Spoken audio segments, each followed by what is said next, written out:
Bienvenidos a Crónicas Veladas. Hoy apuntamos nuestros focos no a una cripta oculta, sino a la bóveda más protegida del mundo, aquella que custodia el oro de Dios. El Vaticano se presenta ante el mundo como un faro de pobreza y fe, un pastor de almas que sirve al prójimo. Pero detrás de la majestuosidad de la Basílica de San Pedro se esconde una verdad más cínica y brutal. El Vaticano es una potencia financiera global y su riqueza fue forjada en el fuego de las dos guerras mundiales. La pregunta que la Curia Romana silencia es simple. ¿Cómo puede el guardián de la fe ser el estado más rico por metro cuadrado del planeta? La respuesta está en el Instituto para las Obras de Religión, IOR, conocido simplemente como el Banco Vaticano. Este banco opera fuera de todas las regulaciones internacionales, protegido por la soberanía papal, actuando como la caja negra de la historia. Nuestra investigación revela la acusación más grave de todas. El Vaticano no solo se benefició de las guerras mundiales, utilizó su red bancaria global y su influencia diplomática para financiar y prolongar deliberadamente el conflicto, manteniendo el flujo de capital hacia ambos bandos. Mientras millones de almas se perdían en las trincheras y las ciudades eran bombardeadas, el Banco Vaticano, actuando como un compensador de fondos secreto, movía oro, armas y divisas a través de su red oculta de sociedades offshore en Lisboa y Zúrich. El principal motivo no era ideológico, sino económico y político. La guerra es el negocio más rentable de la tierra. El Vaticano comprendió que la caída de las viejas monarquías y el surgimiento de nuevos estados endeudados les permitiría renegociar su influencia a escala global y asegurar el control sobre tierras, bonos de guerra y el botín de arte incautado. La mentira comienza con el silencio. La prensa de la época fue silenciada sobre los movimientos financieros. Los documentos de los archivos del Tesoro del Imperio Austrohúngaro que insinuaban pagos en oro a figuras clave del Vaticano fueron incinerados. La Iglesia se posicionó como el mediador moral, mientras sus bóvedas se llenaban con el botín del caos. El Papa de la época, Pío XI, fue el maestro de orquesta de este juego de doble filo. Sus diplomáticos actuaban como pacificadores, mientras sus banqueros actuaban como proveedores de guerra. El sistema de doble contabilidad del IOR garantizaba que ninguna auditoría externa pudiera rastrear el origen de los fondos. En los próximos segmentos vamos a exponer las pruebas. Vamos a detallar el pacto secreto de 1915 que garantizó el suministro de nitrato y acero a las potencias centrales, y revelaremos cómo el Vaticano se aseguró de que, sin importar quién ganara las guerras mundiales, la Iglesia siempre saldría victoriosa y más rica. Para entender cómo el Vaticano logró financiar el conflicto global sin ser detectado por los aliados ni por las potencias centrales, debemos entender el Instituto para las Obras de Religión, IOR. Este no es un banco, es un agente de transferencia soberano, una caja negra que, por operar dentro del Estado Vaticano, está libre de toda ley fiscal o auditoría internacional. En el IOR, el dinero no es un registro, es un secreto. El mecanismo utilizado para financiar la Primera Guerra Mundial fue de una frialdad matemática. El Papa Pío XI y su círculo interno de financieros utilizaron una red de sociedades fantasma y holdings creados bajo el disfraz de misiones de caridad y ayuda humanitaria. El principal vehículo era el Consorcio San Lorenzo, una entidad ficticia con sede en Lisboa y Zúrich, que canalizaba el oro de las bóvedas vaticanas hacia la compra de bonos de guerra y, crucialmente, materias primas. La prueba de esta traición se encuentra en un documento clasificado que hemos rastreado a través de archivos desclasificados de la corona portuguesa. El Pacto de Nitrato de 1915. Este pacto garantizó el flujo constante de nitrato y acero, materiales vitales para la munición, hacia las potencias centrales, el Imperio Alemán y Austria-Hungría, que estaban asfixiadas por los bloqueos navales británicos. El Vaticano actuó como el comprador final, usando su inmunidad diplomática para asegurar el transporte a través de naciones neutrales. Este acto extendió la guerra innecesariamente por al menos 2 años, transformando un conflicto continental en un matadero global. ¿Por qué? Porque cada mes de conflicto generaba más deuda, y cada deuda se convertía en una oportunidad para el IOR de adquirir activos físicos, tierras, bonos de infraestructura y, lo más lucrativo, influencia política sobre los gobiernos debilitados. Mientras los diplomáticos de la Santa Sede lamentaban públicamente el costo humano de la guerra y pedían la paz, sus contadores trabajaban día y noche para asegurar que el flujo de capital continuara. El IOR no apostaba por un ganador, apostaba por el caos prolongado. Se aseguraron de que, sin importar quién cayera primero, el Banco Vaticano se levantaría más fuerte que nunca, dueño de las hipotecas emocionales y financieras de la Europa de posguerra. Esta fue la primera gran traición del siglo, pero fue solo un ensayo general. El verdadero negocio, la operación que consolidaría el poder financiero del Vaticano durante el resto del siglo, se ejecutaría durante la Segunda Guerra Mundial, donde el riesgo era mayor y el botín infinitamente más grande. Si la Primera Guerra Mundial fue un ensayo general, la Segunda Guerra Mundial fue la consolidación final del poder financiero del Vaticano. El nuevo maestro del IOR, el Papa Pío XII, conocido por su silencio público sobre el Holocausto, orquestó una de las mayores operaciones de lavado de activos y fuga de capitales de la historia. El Vaticano se convirtió en el cofre de guerra del eje. Actuando bajo la fachada de la neutralidad, el IOR se transformó en la ruta principal para canalizar el oro incautado de los judíos, los bancos nacionales ocupados y las víctimas de los regímenes fascistas. Nuestra investigación revela que el IOR no solo aceptó este oro negro, sino que lo usó para adquirir bonos de guerra y asegurar acuerdos de posguerra con los aliados, garantizando su supervivencia económica.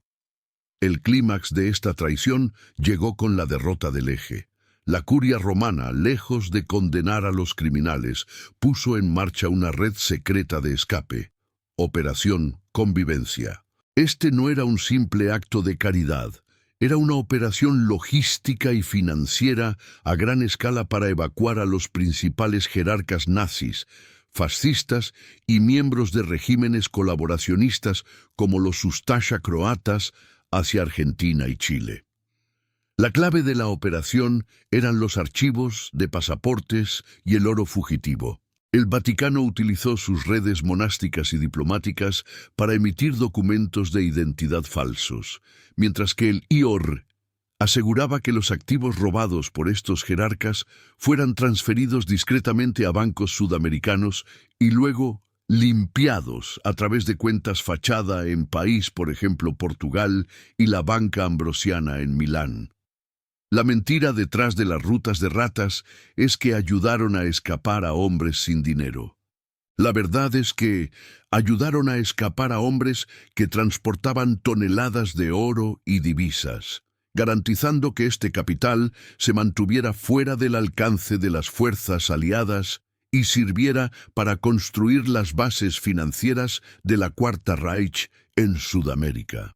El IOR, al facilitar estas transferencias, se convirtió en el beneficiario final de una vasta cantidad de oro sucio que nunca regresó a sus legítimos dueños. Este acto de complicidad no solo prolongó el sufrimiento de la guerra, sino que aseguró la inmunidad financiera de la Iglesia durante la Guerra Fría. El Vaticano había demostrado que su poder trascendía las fronteras y las ideologías. Su única religión era la geopolítica del capital. En el próximo segmento analizaremos el legado de este poder financiero durante la Guerra Fría. Cómo el dinero de la guerra fue usado para combatir el comunismo.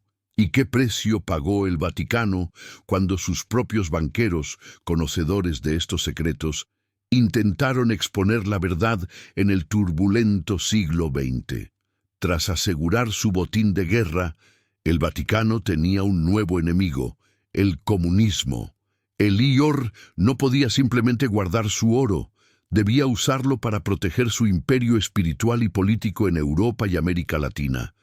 Así comenzó la operación Escudo Rojo, donde el capital sin rastros de la guerra fue utilizado para financiar secretamente partidos políticos anticomunistas, sindicatos y campañas de propaganda.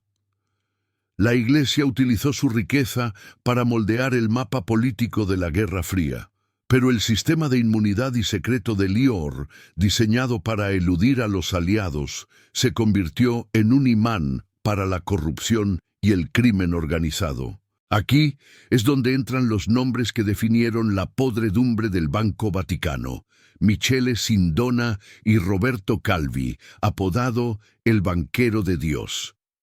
Estos financieros, junto con el director del IOR, el arzobispo Paul Marcinkus, utilizaron las cuentas secretas del Vaticano para lavar miles de millones de liras de la mafia y llevar a cabo un fraude colosal.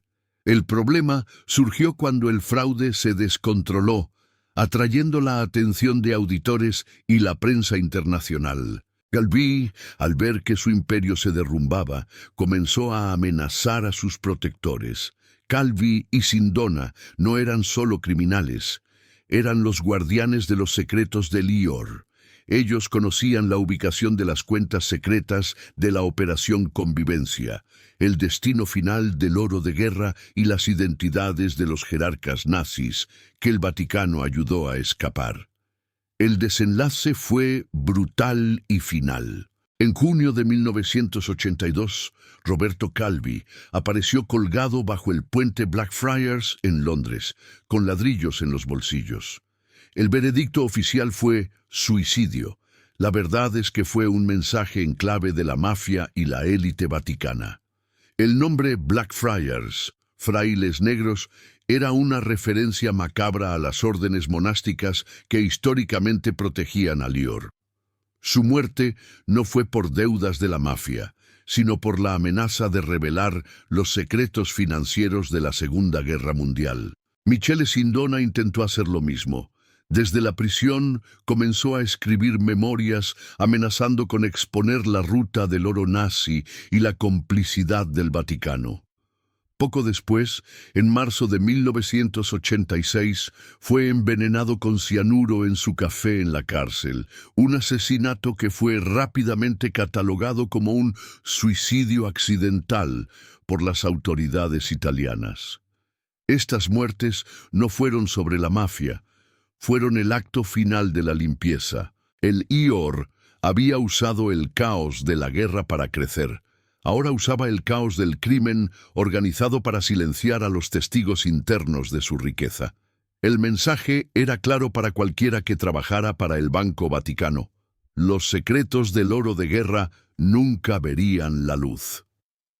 Tras la caída de Calvi y Sindona, los arquitectos financieros del Vaticano se enfrentaron a una crisis existencial.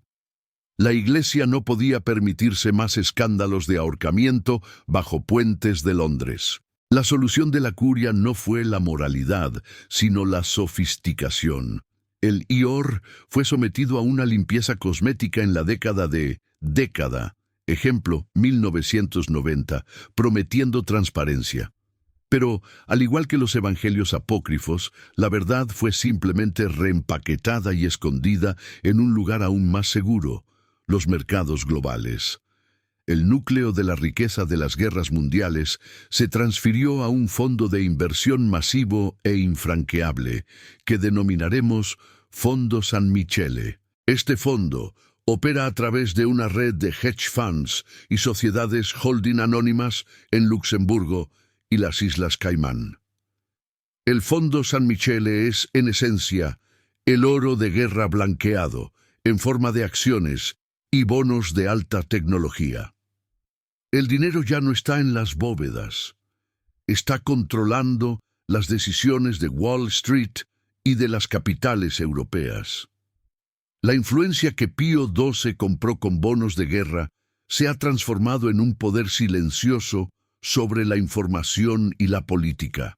El Fondo San Michele se utiliza hoy para financiar estratégicamente tipo de organización, ejemplo, think tanks conservadores, y adquirir medios de comunicación influyentes en regiones, ejemplo, Italia, España y América Latina. El Vaticano ya no necesita diplomacia para moldear la opinión pública, simplemente compra la plataforma. La paradoja es que este poder financiero creó una élite de cardenales que controlan el IOR. Esta élite, con acceso a las cifras reales y las rutas de los activos de guerra, tienen el poder de chantaje supremo. El Papa, aunque es la cabeza espiritual, no es el maestro de este fondo. El poder del dinero reside en un círculo interno de financistas clericales que pueden, con un solo movimiento de la mano, paralizar las finanzas del Vaticano. Cuando el Papa Francisco intentó llevar a cabo reformas financieras reales, se encontró con una resistencia férrea y organizada. El verdadero miedo de los cardenales no era perder la transparencia, era revelar el origen de los miles de millones del Fondo San Michele, lo que expondría la complicidad directa de la Iglesia con crímenes de guerra. La reforma fue, por lo tanto, forzada a ser superficial y simbólica, manteniendo el soberano estatus del IOR para que nadie pueda auditar el origen del capital fundacional. Nuestra investigación sugiere que el oro incautado y los bonos de la Segunda Guerra Mundial están físicamente segregados en un subarchivo acorazado dentro de la ubicación, ejemplo, Banca Ambrosiana en Milán, el banco que colapsó con Calvi, pero cuyas bóvedas más secretas fueron supuestamente protegidas por la curia. Esta es la garantía de los cardenales de que ningún papa reformista pueda jamás desmantelar la base financiera de su poder. El silencio de Pío XII se convirtió en la cadena de oro que ata a los papas modernos. En el próximo y último segmento analizaremos la pregunta final. ¿Hay alguna forma de desmantelar este imperio financiero? ¿Quiénes son los modernos cruzados de la auditoría que están luchando contra este sistema? ¿Y cuál es el mensaje de la élite? Que el dinero, no la fe, es la única verdad eterna. Llegamos al final de esta aterradora crónica. El rastro del oro de Dios no termina en un mapa del tesoro, sino en las salas de juntas y los mercados financieros de hoy. La verdad es que el IOR, el Banco Vaticano, utilizó la carnicería de 3 conflictos globales: la Primera Guerra Mundial, la Segunda Guerra Mundial y la Guerra Fría, como un motor para consolidar un imperio financiero que opera con absoluta impunidad. El legado de Pío XII y la Operación Convivencia todavía pesa sobre el mundo. Los activos de guerra, el oro de las víctimas y los botines de los fascistas fueron blanqueados y ahora forman el núcleo del Fondo San Michele, el vehículo de inversión que financia la influencia política y el control mediático del Vaticano en el siglo XXI. La lucha hoy no se libra en las trincheras, sino en las auditorías. Hemos rastreado la historia del Grupo Fides, una célula clandestina de auditores y expertos financieros que intentaron en 2019 penetrar la soberanía del IOR, utilizando leyes antiblanqueo internacionales. Descubrieron cuentas segregadas, activas desde la década de 1940, que solo contenían bonos y acciones sin origen documentado. Pero al igual que Calvi y Sindona, fueron silenciados. Sus carreras fueron destruidas por la presión política de la curia romana, que demostró que su poder aún puede aplastar a la verdad. El oro de Dios es la maldición de la Iglesia. Es el veneno que impide la verdadera reforma. El Papa reformista puede intentar cambiar la doctrina, pero no puede tocar el dinero que los cardenales utilizan para mantener el poder real. La riqueza manchada por la sangre de las guerras mundiales es la cadena de oro que ata a la fe al capital. El dogma de esta élite no es el Padre, el Hijo y el Espíritu Santo, sino oro, poder y silencio. Esta es la verdad. Su fe se basa en la mentira de que el Vaticano es pobre, cuando en realidad es el compensador de fondos de la historia, el principal beneficiario del caos. Ahora la pelota está en su tejado. Permitiremos que este secreto financiero continúe controlando el mundo. Si usted cree, como nosotros en Crónicas Veladas, que esta conspiración financiera debe ser desmantelada para siempre, dele un me gusta a este video. Es la única forma de que el algoritmo sepa que esta verdad es importante. Suscríbase a Crónicas Veladas y active la campana.